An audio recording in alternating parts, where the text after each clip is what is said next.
حضرت عبداللہ حضور علیہ السلام کے ابا جان ہیں، ان کی شادی کے لیے جب حضرت عبد المطلب نے لے کر جا رہے تھے، جسے کہتے ہیں گویا بارات لے کر وہاں جانا، تو حضرت عبداللہ اپنے والد کے ساتھ گئے ہیں۔ ہمارے نبی پاک صلی اللہ علیہ وسلم کے ابا جان کی شادی مدینہ منورہ میں ہوئی ہے۔ ہمارے نبی پاک کی اماں جان سیدہ حضرت آمنہ رضی اللہ تعالی عنہ مدنیہ ہیں، مدینہ پاک کی ہیں، تو ان کا رشتہ مدینہ پاک میں ہوا تھا۔ تو حضرت رسول اللہ صلی اللہ علیہ وسلم کے ابا جان اپنے ابو کے ساتھ جا رہے ہیں۔ یہ جسے بنی خزاعہ کا طریق کہتے ہیں، یہ مکہ مکرمہ سے تھوڑا چل کے کوئی 100 کلومیٹر کے لگ بھگ کی ایک بستی ہے جسے کہتے ہیں وادی قدید، یہ اس کی قریب کی جگہ کا واقعہ ہے۔ تو یہاں ایک خاتون رہتی تھی جو تورات انجیل کی عالمہ تھی۔ وہ خاتون اوپر بالا خانے پہ بیٹھی تھی، اس باپ بیٹے کو جاتے ہوئے دیکھنے پر متاثر ہوئی تو نیچے اتر آئی اور حضرت عبداللہ کا ہاتھ پکڑا اور بات کرنے لگی اور دور لے گئی۔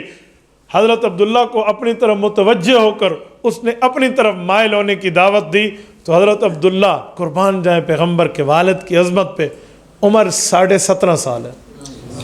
حضرت رسول اللہ کے والد کی وفات کے وقت عمر 18واں سال پورا تھا۔ یاد رکھیں جب آپ علیہ السلام اپنی والدہ کی پیٹ مبارک میں تھے، حضرت عبداللہ کی وفات میں 19 سال پورے نہیں ہیں۔ یہاں بھی ایک جملہ کہہ دو، آج کل لوگ شادی بھی 40 سال کی عمر میں کرتے ہیں۔ کبھی اپنے نبی پاک کے والدین کو بھی دیکھ لیں، حضرت اماں آمنہ وفات کے وقت ان کی عمر 24 سال ہے۔ اور آپ کو پتہ ہے جب حضرت آمنہ حضور کی اماں جان کی وفات ہوئی تو ہمارے نبی پاک کی عمر مبارک کتنی تھی؟ 6 سال۔ تو بتائیں 17 سال میں پیدائش بنتی ہے یا نہیں بنتی؟ یہ 17 اور 18 سال میں ہمارے نبی پاک کے اماں جان اور ابا جان کی شادی ہوئی ہے۔ یہ ہے شادی کی عمر۔ آج کل ہمارے یہاں پتہ نہیں کیا الٹی گنگا بہتی ہے اور ہم حالات سے متاثر ہو کر ان معاملات کو دیکھتے ہیں، کوئی ہمیں شریعت کی تعلیمات یہاں نہیں چاہیے ہوتی۔ حقیقت میں خوش قسمت ہے وہ جس کی 20 سال میں شادی ہو جائے، جب یہ 30 سال کا ہوگا تو اس کا بیٹا 10 سال کا ہوگا، اور یہ 40 کا ہوگا تو بیٹا 20 سال کا ہوگا۔ جس کو 40 سال کی عمر میں جوان بیٹا ہاتھ بٹانے کے لیے 20 سال کا 40 سال کی عمر میں مل جائے، اسے اور دنیا کی نعمت کیا چاہیے؟ اور ہمارے ہاں حال یہ ہے کہ ایک بندہ اس عمر میں جا کے شادی کرتا ہے جب اس کا بیٹا پیدا ہوتا ہے تو شرم کے مارے اٹھا کر چوک پہ نہیں لاتا کہ لوگ کہیں گے پوتا ہے تیرا۔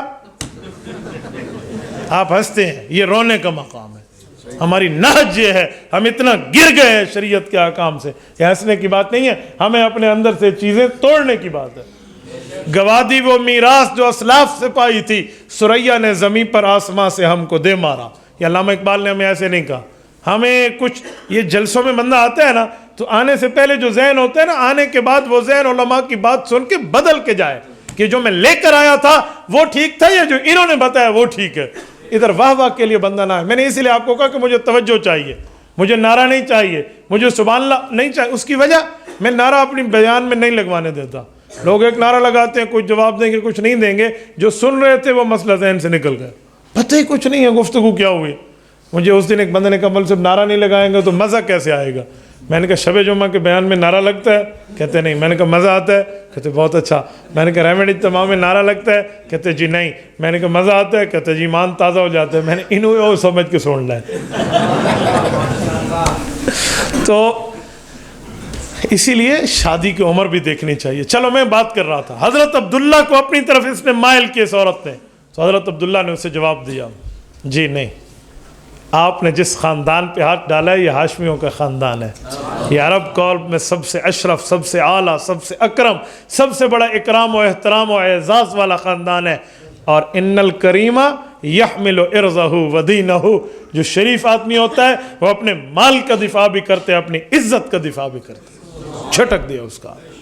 حضرت عبداللہ چل پڑے، مدینہ منورہ پہنچے، حضرت اماں آمنہ کے ساتھ عقد نکاح ہوا ہے، شادی ہوئی ہے، رخصتی ہوئی ہے، وہاں کچھ عرصہ رہے اور واپس لوٹے۔ جب واپس لوٹے نا، وہ جو نور محمدی چہرہ حضرت عبداللہ میں موجود تھا نا، وہ حضرت اماں آمنہ میں منتقل ہو چکا۔ تو اس خاتون نے پھر اس انتظار میں تھی، جب یہ واپس ہے تو وہ پھر اتری۔ حضرت عبداللہ نے دل میں سوچا ہے مصیبت پھر آ گئی ہے۔ انہوں نے کہا جی یہ نہیں ہے۔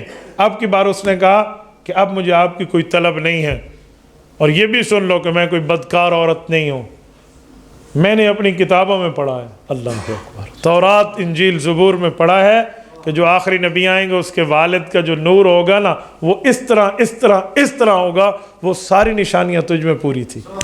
میں چاہتی تھی میں اس نور کی اٹھانے والی بن جاؤں، لیکن قسمت ظاہر نصیب یہ میرے نصیب میں نہیں تھا۔ میرے دوستو، میں نے کہا نا آنے کے بعد لوگ جانتے اور پہچانتے ہیں، ہمارے نبی کے آنے سے پہلے دنیا چرچے گونج رہے تھے۔